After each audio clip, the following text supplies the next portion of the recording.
Welcome back to the Imperial People's Republic of Rome. When we left off, we had just defeated Hungary and seized large portions of lands in the Balkans. We're likely going to continue our trajectory, attacking Serbia and then probably onto Bulgaria. We're also going to consider attacking the Mamluks. They're not doing too good. Currently at war with the Ottomans. They are winning, but they've taken heavy casualties. So what we'll likely do is begin moving our army over to Africa and then moving down to the Mamluks to prepare for war, while we move other remnants of our armies over towards Serbia, where we're currently manufacturing a spy network. Before we go crazy doing stuff, I kind of want to show some things off. Let's look at integration. As you can see, we fully cored nearly all of Italy, just a few provinces up in the north that aren't fully cored and integrated. France and Spain are the real uncored areas. It's of course taken a while to core it all. We've just gained this land, so I don't really count it as uncored. Africa, though, we've managed to at least integrate nearly all of it. There's just around 2 large areas here that we need to integrate, and then of course our holdings that we've taken from the Mamluks. Once that's done, we can fully commit our integration efforts to France. The main reason I wanted to integrate these African holdings first is because fighting rebellions over there is a little more annoying, because I have to transport my army over, where I'm much happier to deal with rebellions from areas that are actually close to where my armies are normally based in around Italy. On an unrelated note, we've actually managed to get our average literacy up quite high. It's at 65%. Maybe we'll surpass America's literacy rate in this episode. The main people bringing down our high literacy rate are, of course, people from lands that we've conquered that we haven't been increasing literacy rate in. For example, we have these lots of people in France who have a low literacy rate. We can probably correct that. This is a city. If we just build a university and library, that would increase literacy rate gain considerably. We will need to actually core the location, though. We've actually nearly achieved something resembling Mare Nostrum.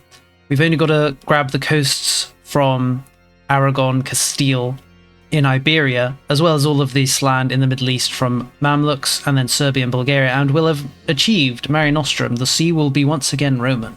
Now let us begin our war with Egypt. They're even weaker than they were a minute ago, because the war with the Ottomans doesn't seem to be going too well for them. They are winning, but when it comes to manpower, they're actually declining quite a bit compared to the Ottomans. Either way, we're going to get involved. For this war, I'm thinking we march up the coast of Syria and maybe seize these lands for the People's Republic. We'd like to gain complete control of the water, because if we gain complete control of the seas, we can position our navies around with impunity without having to worry about being attacked. We'll be completely free to do as we please navally. One thing of note is that the Mamluks have actually moved their capital outside of Cairo and instead moved it down to this location here. I'm guessing so because they want to spread control over to the other side of the sea.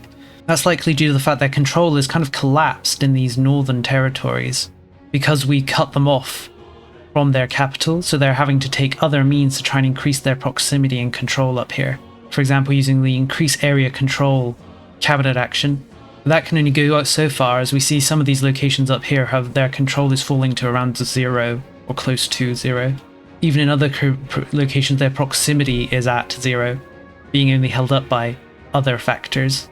So that's a good thing for us, because if they have lower control in the area, it actually makes it cheaper to take it in the war. Casus Belli against Serbia is finished, so I think we're just going to go for them. They are in a marriage or personal union with a few countries, mainly Georgia, Moldova, and this tiny nation. I'm not sure where it is. Oh, it's up here. It looks like it's a vassal of Smolensk. But yeah, Georgia's the main powerhouse here. Not that they're much of a powerhouse. They've only got 100,000 or so men, and I imagine those are mostly levies, so we're going to declare war. We'll use our armies that we've left back behind in Europa to occupy the Serbians. We might be able to full annex or close to full annex them. I haven't really thought about it, but I guess we'll see. Here's the court and country disaster. We basically have 2 choices: to go the absolutionist route or to go to the liberalist route. I've never actually gone the liberal route, so I'm a little curious how it will work, so we're going to go the liberal route. It's going to push us 20 towards liberalism and lose us 25 Republican tradition, but that doesn't sound that bad.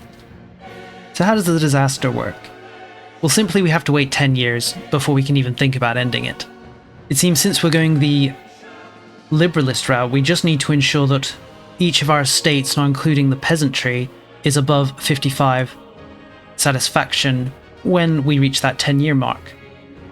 Which honestly, as I said, doesn't sound too difficult. Casus Belli against Bulgaria has come online. I think we're going to use it immediately. Bulgaria is actually allied with the Ottomans. The Ottomans are busy still with their... Actually, are they done with their war with the Mamluks? No, they're at war with someone else now. They're actually fighting together with Bulgaria against the Native Americans. Oh dear. Either way, we're going to attack Bulgaria. We are still at war with Serbia just because we full occupied them. We're just waiting for Georgia to peace out so that we can actually take what we want from Serbia. So it's not a big deal. We'll just march through the occupied Serbian land to Bulgaria. That Constantinople fort, Jesus. It's going to take a while to siege it down. I'm not even sure if it's worth it. It's probably not worth it. I was thinking we would grab Constantinople itself in this war, but the cost of taking it seems to be a little too high. So I think we'll abandon that idea. We can finally make peace with Serbia because Georgia's peaced out. Taking the land from Serbia is quite costly because they're a very small realm, so they have very high control. Can we actually see what their control looks like? As we can see, the northern parts of Serbia have very high control. Unfortunately, these ones we're going to have to take. So we're going to take something like this. It will give us a border with Bulgaria, so we won't be cut off in there and strike deep into the Serbian heartland. It's only the first war. We'll come back for the rest later. Alrighty, time to peace out with the Bulgarians. Before we do, I want to mention I think the war score's a little wonky right now. This is a show superiority war, right? We fought 59 battles, which has given us 5 war score, and we've occupied provinces that have given us 30 war score, for a total of around 36. How many of these 59 battles do you think we won to achieve 5% war score?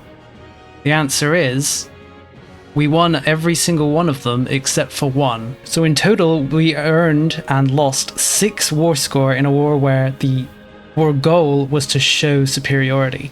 I really think this needs to be tweaked. It should be a lot more like it is in EU4, where superiority wars give a lot of war score for battles. Either way, we're going to peace out. We're going to kind of snake down into Anatolia because I want to get a border with the Ottomans. You can see we're actually fabricating a claim on them right now. So once that's done, we'll probably immediately declare war on the Ottomans and just swoop in. This also brings us within close distance of Constantinople when we come back and attempt to take it in the future. We're also taking quite a few bits of land from their colonies. We're going to try and hand this over to our colony up here. I'm a little unsure how they're going to be able to manage this large amount of territory that we hand over, so we might hand it over to them piecemeal, a piece at a time, so they can manage it better. Let's do it. Peace is declared. We're only a year away from being able to end the court and country disaster, so we'll probably just chill out until then, unless we get our casus belli on the Ottomans before then. One thing I'm going to mention that I haven't really done is, as a member of the Reformation, we have access to this dissolve monasteries button that we can spend 20 or so religious influence on. The reason I haven't really pressed it up till this point is because the money we get from this increases based on how large our nation is. So you can see here, I'm going to get around nearly 2,000 gold from dissolving one monastery. And because as we conquer more and more land, the countries tend to have monasteries in those locations, which means we're essentially just gaining monasteries that we can demolish for money. Monasteries are nice because they do increase the conversion rate in locations, but as you can imagine, in locations where we've converted nearly the entire population, like in Venice, keeping the monastery around doesn't really benefit us. Unfortunately, we can't control where it demolishes them, but we're going to demolish some. Demolish 1 group, demolish 2 group, demolish 3 group, demolish 4 group. We now have 44,000 ducats, for us to spend as we please. Definitely a little overpowered. There goes the court and country disaster. It was pretty easy to deal with. We basically just waited 10 years for it to end on its own. Do we not? It looks like there's no reward for going the liberalism route. That's kind of disappointing. I was hoping there would be something. I believe there's a permanent modifier, I think, for going the absolutionist route. I can't quite remember. I definitely remember there being more than lose 5 Republican tradition or lose 25 Republican tradition in exchange for 20 liberalism. Oh well. Not a big deal. We've made another religious war go on the Mamluks, so we're going to declare war on them. At this point, the Mamluks can't really oppose us, right? So we're just going to sweep them. They have moved their capital up here, though, so we'll need to take that into account. because it means they're going to gain control up here in these further provinces, which means it'll be harder for us to take them. What we'd really want is the Mamluk capital to move down into Arabia, and so decreasing their control in these Syrian and Anatolian provinces. Ah, the coalition has declared war on us again. I felt like it's been a while. Who's in the coalition this time? Oh, I can't really tell because we're already at war. It looks like the Ottomans are in. Ottomans, Aragon, France, what's left of Morocco? That's about it. Lower Bavaria. Portugal. Not a big deal. I think we'll just fight them to a white peace. That's too bad though. I wanted to declare war on the Ottomans and take some land, but if they're in the coalition, I can't really do that. In fact, I really don't like how coalitions work because you can't take land. If they attack you, you can only take land from the coalition leader, not from the other nations that have joined the coalition. So even if I wanted to conquer the smaller nations that have just joined the coalition, I can't. I basically have to peace out the coalition and declare war on them another time, which isn't really how I'd like to go about doing things. With that in mind, we're going to take a little land from Castile. We're mainly annexing the rebels here, but we're taking like 3 provinces from Castile as well. Mainly ones that border Aragon. We kind of want to surround Aragon so that when we do annex them, it'll be a little easier. In fact, maybe in this war we'll try and take a bit of Aragon. It is a coalition war, of course, so we really want to peace out as fast as possible. But if we get the opportunity, I think we'll grab some land from Aragon. It's no more than they deserve for daring to challenge us, the People's Republic after all. Alright, we've pieced out the coalition. I really wish we could take land from the coalition, but we're just not really able to. How close are we to forming Rome now? I feel like we're getting there.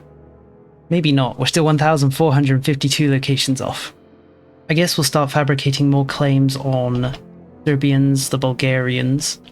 Oh, the Hungarians, I completely forgot about them. Let's start biting into them again. For now, though, I think we'll leave it here. Let's take a look at the cultural map mode. Has anything interesting happened? Not particularly.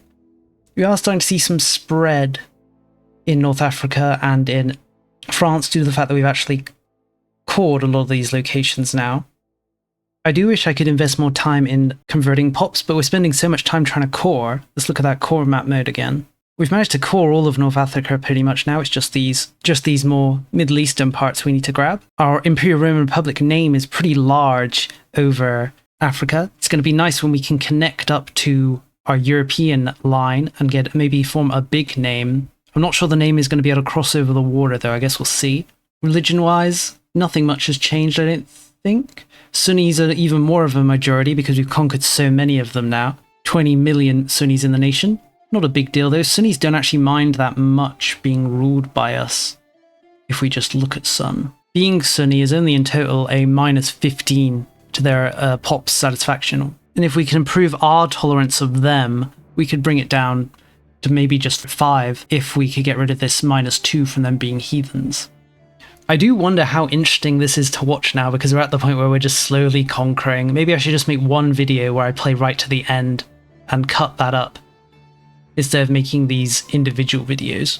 Let me know what you think. For now though, this is the end of the video. Thanks for watching, and I'll see you next time.